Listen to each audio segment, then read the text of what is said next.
Did you know that because the Bhagavad Gita is as good as the Vedas, being spoken by the Supreme Personality of Godhead, this knowledge is, oh no, apurusha, superhuman.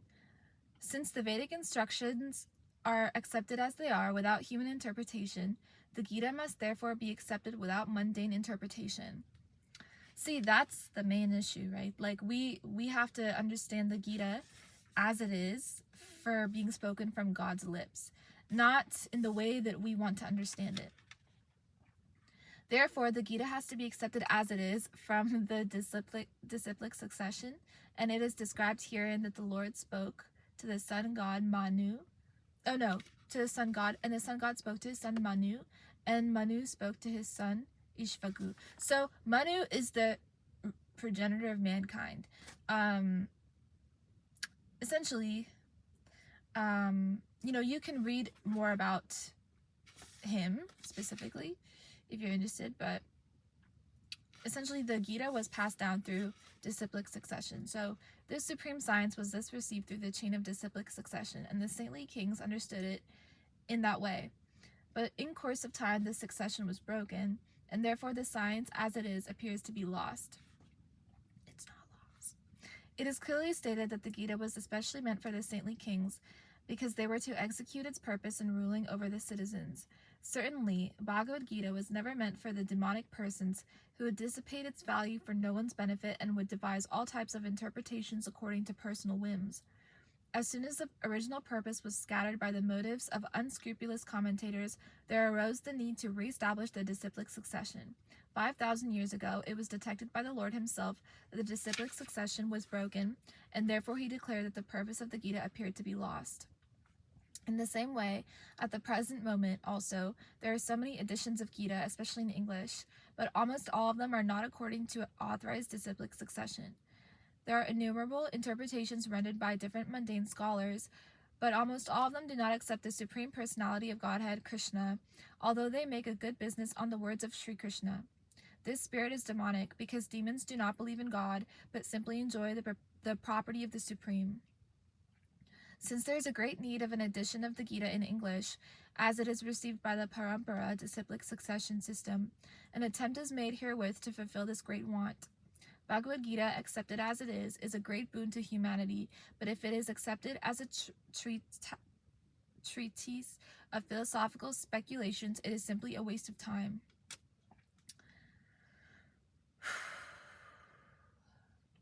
Wow. If you don't know about the Gita, the whole premise of the Gita is Arjuna asking to Krishna for advice, for help, because Arjuna has to fight his friends, his family, his everybody that he knows on the battlefield in the battle of Kurukshetra, which is like an extremely important battle. And Krishna said everything that Arjuna needed to know. Every single question that Arjuna had, Krishna answered. And why? Why did Krishna answer? Because he understood that his words were, he understood that Arjuna was a very dear friend and devotee of him, and so he had a pure heart, Arjuna has a pure heart. So hence the words that Krishna said would be interpreted by Arjuna, and Krishna knew this. Also, Krishna's words were being recorded, and it became the Gita. Bhagavad Gita means Bhagavan's song, God's song. So Krishna is speaking now. So Arjuna is basically asking, how is this passed on? You could see my annotations here. I'm just like, I spent a lot of time on this. Oh my God, this is so much. I just really want to dive into all of this here, It talks about the senses, it talks about consciousness, everything that human beings need to literally live successful lives, financially, mentally, everything, physically, everything. The senses are superior to the body as a whole. The working senses are superior to dull matter. Mind is higher than the senses. Intelligence is still higher than the mind, and he, the soul, is even higher than intelligence. If, therefore, the soul is directly engaged with the Supreme, naturally all other subordinates, namely the intelligence, mind, and senses, will automatically be engaged. In the Katha Upanishad, there is a similar passage in which it is said that the objects of sense gratification are superior to the senses, and the mind is superior to the sense objects. If, therefore, the mind is directly engaged in the service of the Lord constantly, then there is no chance that the senses will become engaged in other ways. This mental attitude has already been explained.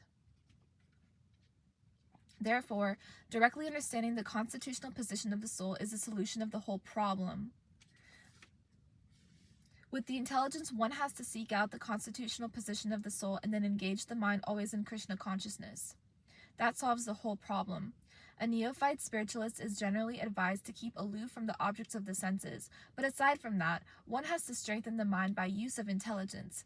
If by intelligence one engages one's mind in Krishna consciousness by complete surrender unto the Supreme Personality of Godhead, then automatically the mind becomes stronger. And even though the senses are very strong, like serpents, they will be no more effective than serpents with broken fangs.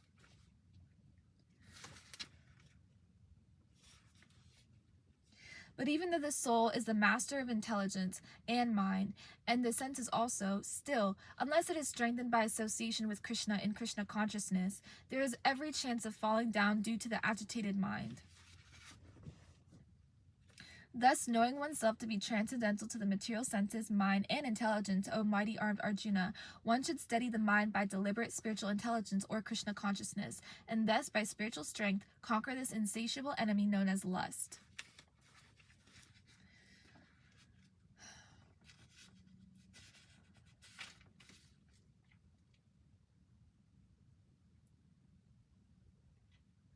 The personality of Godhead, Lord Shri Krishna, said, I instructed this imperishable science of yoga to the sun god Vivishwan, and Vivishwan instructed it to Manu, the father of mankind, and Manu in turn instructed it to Ishvaku.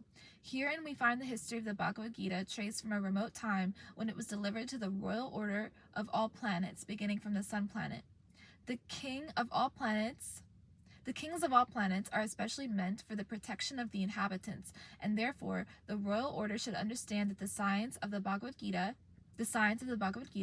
in order to be able to rule the citizens and protect them from material bondage to lust. Human life is meant for cultivation of spiritual knowledge in eternal relationship with the Supreme Personality of Godhead, and the executive heads of all states and all planets are obliged to impart this lesson to the citizens by education, culture, and devotion. In other words, the executive heads of all states are intended to spread the science of Krishna consciousness so that the people may take advantage of this great science and pursue a successful path, utilizing the opportunity of the human form of life.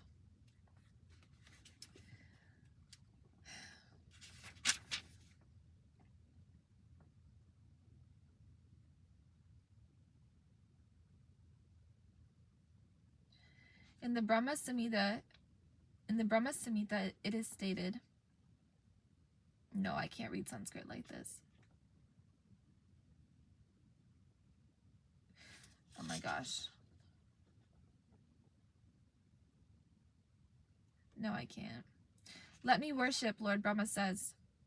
If you wanna look up the Brahma Samhita, you can.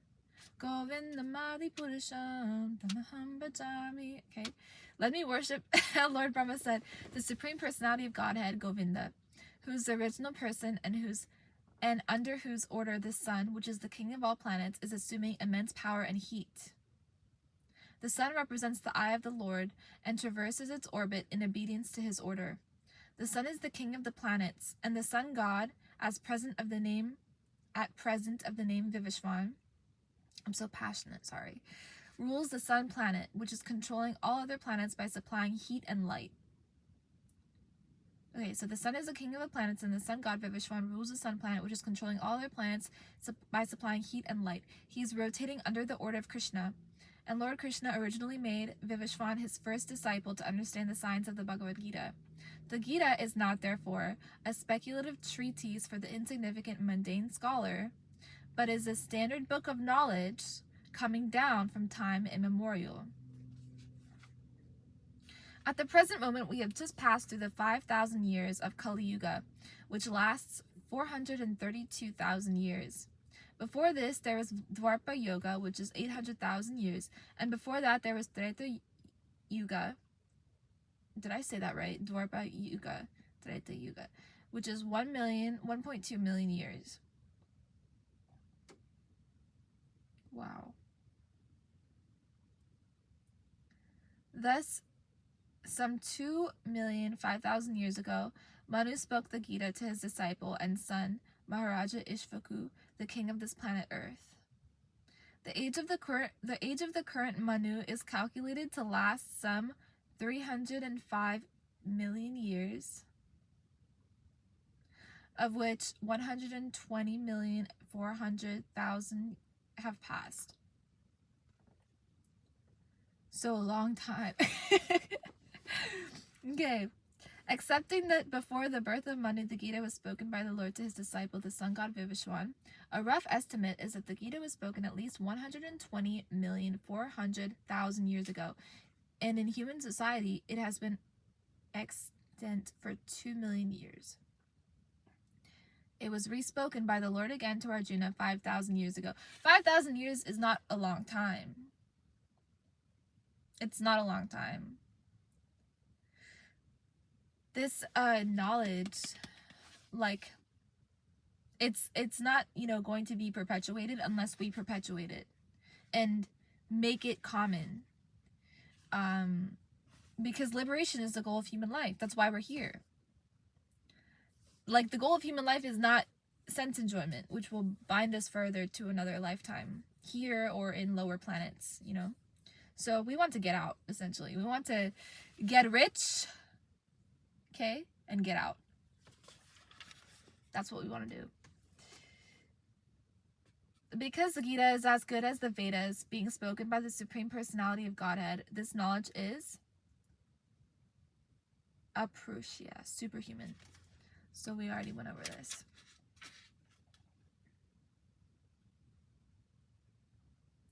It is necessary that everyone for his own interest know the signs of Krishna.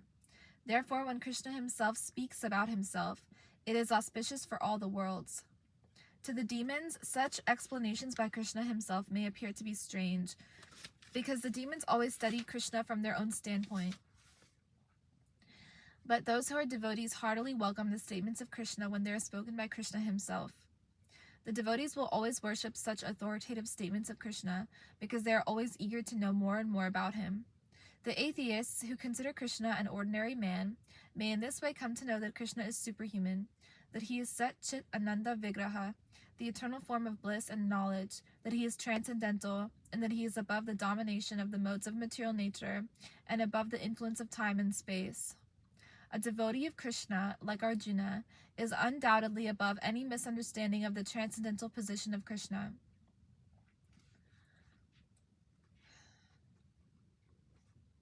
The personality of Godhead said, "Many, many births both you and I have passed. I can remember all of them, but you cannot, O subduer of the enemy." Arjuna. In the Brahma Samhita, we have information of many, many incarnations of the Lord. It is stated there, okay, here we go. I'm gonna try, okay. Advaitam Achyutam Anandam Anantarupam Adyam Purana Purusham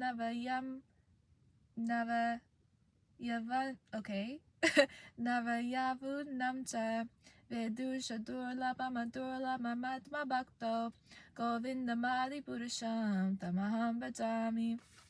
I worship the Supreme Personality of Godhead, Govinda, who is the original person, absolute, infallible, without beginning. Although expanded into unlimited forms, he is still the same original, the oldest, and the person always appearing as a fresh youth. Such eternal, blissful, all-knowing forms of the Lord are not usually understood by even the best Vedic scholars, but they are always manifested to pure, unalloyed devotees.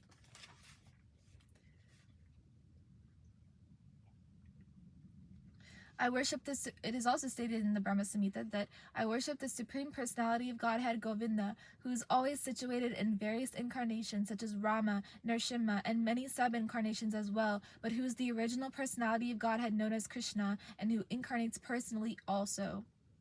In the Vedas, it is also stated that the Lord, although one without a second, manifests himself in innumerable forms. He is like the Vidura stone, which changes color yet still remains one. All those multi-forms are understood by pure, unalloyed devotees, but not by a simple study of the Vedas. Vedeshu durlabhama durlama bhatma bhakto. Devotees like Arjuna are constant companions of the Lord, and whenever the Lord incarnates, the associate devotees also incarnate in order to serve the Lord in different capacities. Arjuna is one of these devotees, and in this verse it is understood that some millions of years ago, when Lord Krishna spoke the Bhagavad Gita to the sun god Vivishwan, Arjuna in a different capacity was also present. But the difference between the Lord and Arjuna is that the Lord remembered the incident, whereas Arjuna could not remember. That is the difference between the part and parcel living entity and the Supreme Lord. Although Arjuna is addressed herein as the mighty hero who could subdue the enemies, he is unable to recall what has happened in various past births. Therefore, a living entity, however great he may be in the material estimation, can never equal the Supreme Lord. Anyone who is a constant companion of the Lord is certainly a liberated person, but he cannot be equal to the Lord. The Lord is described in the Brahma Samhita as infallible, achyuta, right? Which means that he never forgets himself, even though he is in material contact with matter. Therefore, the Lord and the living entity can never be equal in all respects, even if the living entity is as liberated as Arjuna. Although Arjuna is a devotee of the Lord, he sometimes forgets the nature of the Lord, but by the divine grace, a devotee can at once understand the infallible condition of the Lord, whereas a non-devotee or a demon cannot understand this transcendental nature. Consequently, these descriptions in the Gita cannot be understood by demonic brains. I love that. Krishna remembered acts which were performed by him millions of years before, but Arjuna could not, despite the fact that both Krishna and Arjuna are eternal in nature. We are eternal in nature. All of us are.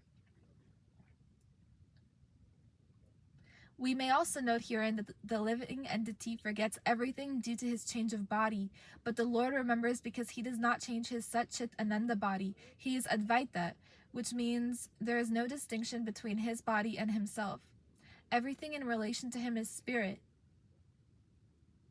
whereas the conditioned soul is different from his material body. Wow. Wow. And because the Lord's body and self are identical, his position is always different from that of the ordinary living entity, even when he descends to the material platform. The demons cannot adjust themselves to this transcendental nature of the Lord, which the Lord himself explains in the following verse. Although I am unborn and my transcendental body never deteriorates, and although I am the Lord of all living entities,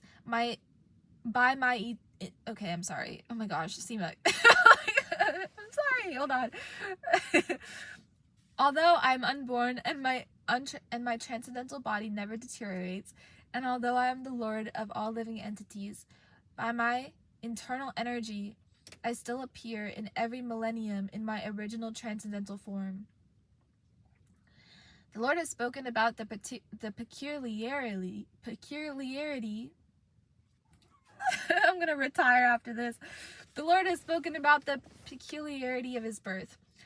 Although he may appear like an ordinary person, he remembers everything of his many, many past births, whereas a common man cannot remember what he has done even a few hours before. Yeah. If someone is asked what he did exactly at the same time one day earlier, it would be very difficult for a common man to answer immediately. He would surely have to dredge his memory to recall what he was doing exactly at the same time one day before. And yet, man often dared to claim to be God or Krishna. One should not be misled by such meaningless claims. Then again, the Lord explains his prakriti or his form.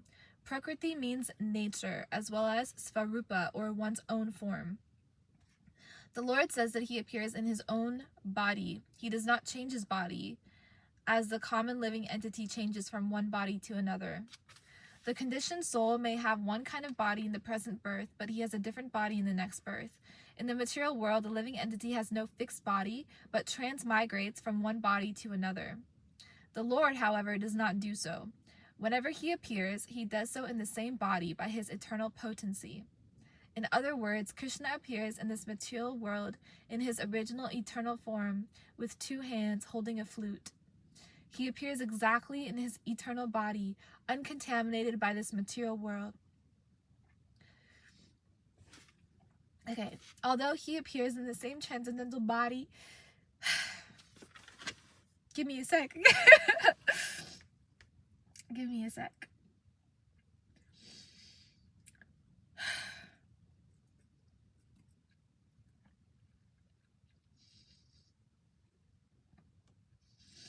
I just love him so much. All right.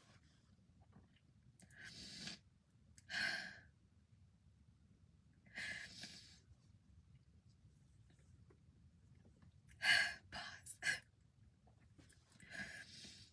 Okay. Not the mascara, not the mascara, okay? All right.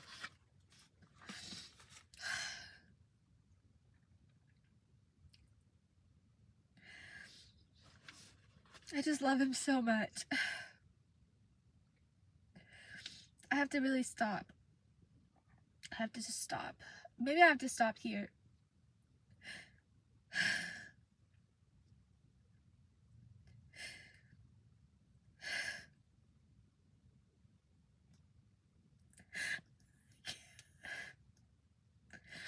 I'm sorry, I can't continue.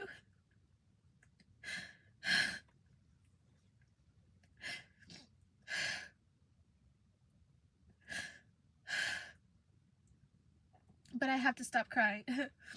I love him so much.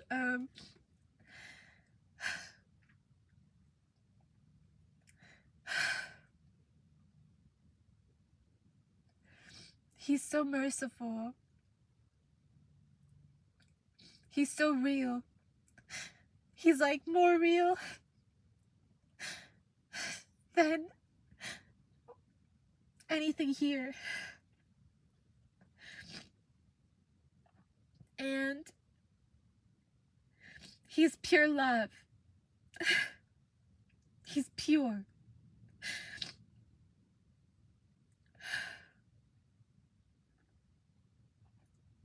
And we come from him. We all come from him. He's what we want. He's what we are looking for. And due to contact with matter, we've forgotten. We've just forgotten. But he appears to us when we seek to remember him. And when we seek to know him, he comes. He is the source of all knowledge, all beauty, all splendor, all wisdom, all truth, all opulence.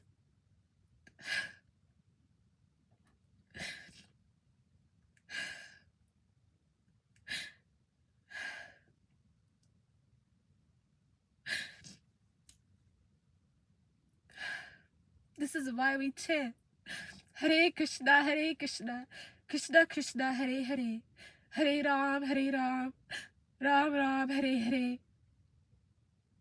And we chant again Hare Krishna, Krishna Krishna, Hare Hare, Hare Ram, Ram Ram, Hare Hare. And we keep chanting Hare Krishna, Krishna Krishna, Hare Hare, Hare Ram, Ram Ram, Hare Hare.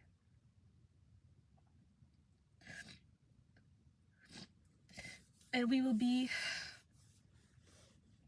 liberated from everything that we may go through here.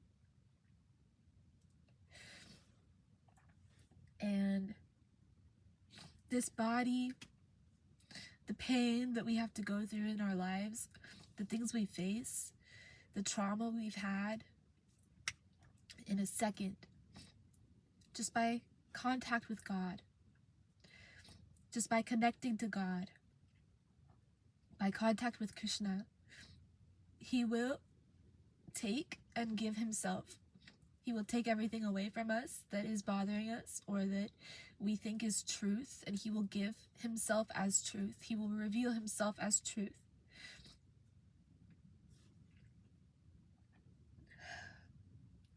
Everything here that we think is real, like money and beauty and wealth and time, it's all transcended when we pass out of the body. Just like that, you know? And so we must strive to connect with Krishna now, so that when we do pass the body, because death can come at any time, at any moment. None of us are promised 100 years. None of us are promised any amount of time. So death can come at any moment.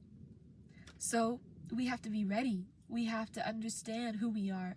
We have to meet God here so that when we do pass the body, we can meet Him again and be with Him. And not have to take another birth, not have to take another gross body. In reality, everything is illusion. The money comes, it goes. You take nothing with you.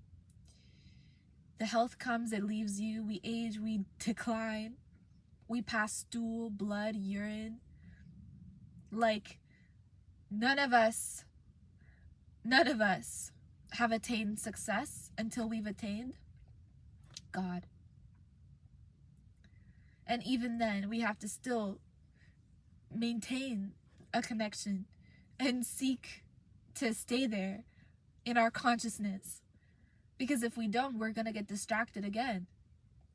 Think that we are the body, strive for material success, have all these goals and ambitions, which is fine. There's nothing wrong with that, but it's all a play.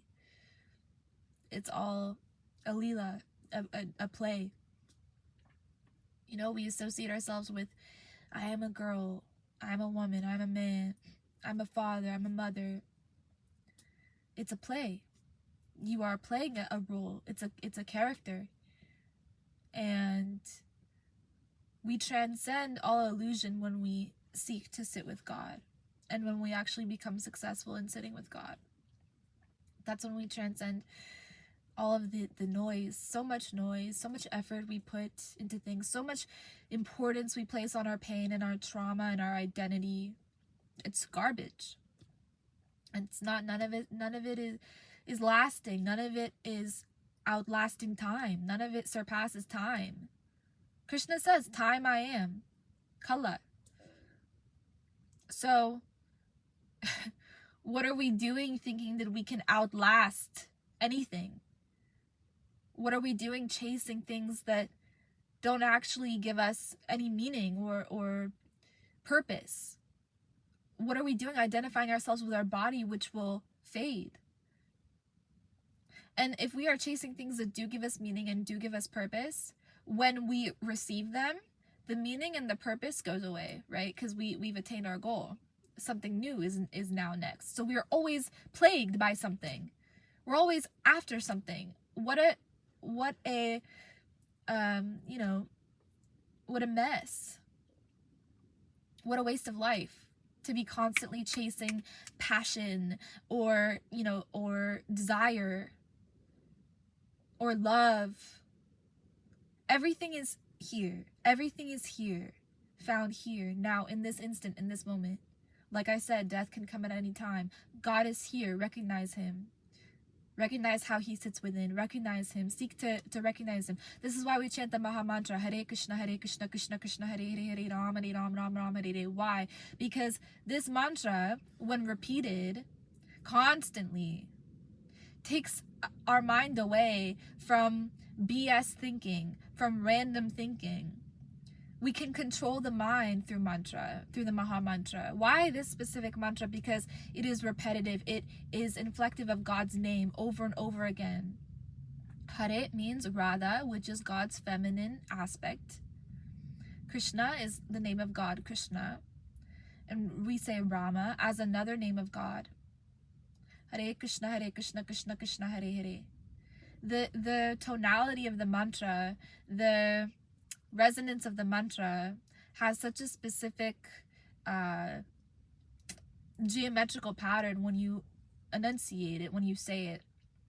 There is a vibration that appears that is very geometrically balanced, and it is the vibration of the structure of the entire universe, multiverse, all of creation. And so that's why at the time of death we chant this mantra. Not only the time, constantly, guys, like we constantly chant this mantra, because then the mind doesn't need to think about much. And if it is thinking, it is progressive thinking. It is thinking that is rooted in God's mind. We fixate our consciousness upon God when we say his name. He's non-different from his name. It says in the Gita, he's non-different from his name. Just like he's non-different from his body. But we, as the soul, are different from the body. We are different from our name. Seema, right? Who am I really? Like, no, you know what I mean? It's just a name that was given to me. But Krishna's name, the name Krishna, is him itself. So what a blessing it is to be able to say his name and immediately attain him, swim in his vibration, be with him. In Kali Yuga, which is the current age that we're in, Kali means darkness, Yuga means age. So in the age of darkness that we're in, the only hope that we have to attain God is through sound vibration. It's only through sound vibration that we can raise our consciousness. It's through sound. That's why the music industry is so foul, because they understand that through sound, consciousness changes. So due to the fact that we don't have higher minds anymore, our mind has been kind of regressive over the course of time. Kali Yuga is the last age of human existence. That's why we're so fallen, and that's why everything is so corrupt. In previous timelines, in previous yugas, like Satya Yuga, Dwarpa Yuga, Treta Yuga, like these ages were a lot more holy, refined, clean. You would dig under the earth and you would find gold, silver. Now if you dig under the earth, you find bronze, metal, nothing. So in previous ages, the mind was a lot more receptive to God consciousness. Most people's minds were fixed within God consciousness. And so it was common. This knowledge was common. It was taught in schools, you know. And here it's not at all whatsoever. So think of the senses, right? We have sight, touch, smell, taste. Senses in previous ages were receptive to God, and they were more godly even. Human beings were taller, things like that. But now, because the consciousness has become so diluted, and we've incarnated into a time in which our bodies are not equipped as much for liberation, sound is the way to get there. Sound vibration is the way to get there. So that's why we say Hare Krishna, Krishna Krishna, Hare Hare, Hare Ram, Ram Ram, Hare Hare, Hare Krishna, Krishna Krishna, Hare Hare, Hare Ram, Ram, Hare Hare. We say this mantra because it allows for our consciousness to grow, to expand, to sit with God, to sit with Krishna, to become affiliated, acquainted with Krishna and his energy. And so then we're liberated from all the nonsense that we have to deal with here all of the time. And everything here is nonsense. Everything is nonsense. Everything. People don't even have meaningful conversations. Interactions with others are rooted in short-term gratification, or you know what, like there's no religion, you know. And if there is religion, it's dogmatic and it's materialistic and it's rooted in gain and it's rooted in tradition that has no stable foundational backing. And the Gita discusses tradition. We have just discussed tradition from how the Gita was first spoken 2 million years ago to how it has been spoken again 5,000 years ago. So that is tradition. Tradition is the most ancient. But now, in our current day and age, tradition is founded upon family and societal expectations, familial and societal expectations, which are founded upon things like material gain or familial ties, which are also illusion, because it results in a focus on attachment, right? When we think we are the mother of somebody or the, this and that, we get so attached to our role. So we become deluded by the false ego, ahankar. We become deluded. So that's why it's through Krishna consciousness that we can really understand who we are. It's through God consciousness that we can understand who we are as an eternal soul. People waste their time here. They waste their time consuming so much trash and not understanding who they are, and hurting themselves in the process, and setting themselves up for a karmic future of material bondage, a future of karmic material bondage. So the consciousness is not evolving, it's devolving. We don't want that. That's why, one should really, if they don't understand this much, they should seek to understand. They should care about themselves and love themselves enough and honor and respect the life that God has given them enough to want to learn, to want to expand their consciousness, and to want to learn about who they are as an eternal soul. And when one does this, then they immediately tap into self-love, because self-love is Krishna, self-love is God, self-love is understanding God. In understanding God, as much as we can try to, then we understand ourselves. But without love of God, there's no love. With your spouse or house or family, there's only attachment if there's no love of God. There has to be love of God in our relationships for our relationships to transition from simply being material to eternal spiritual relationships.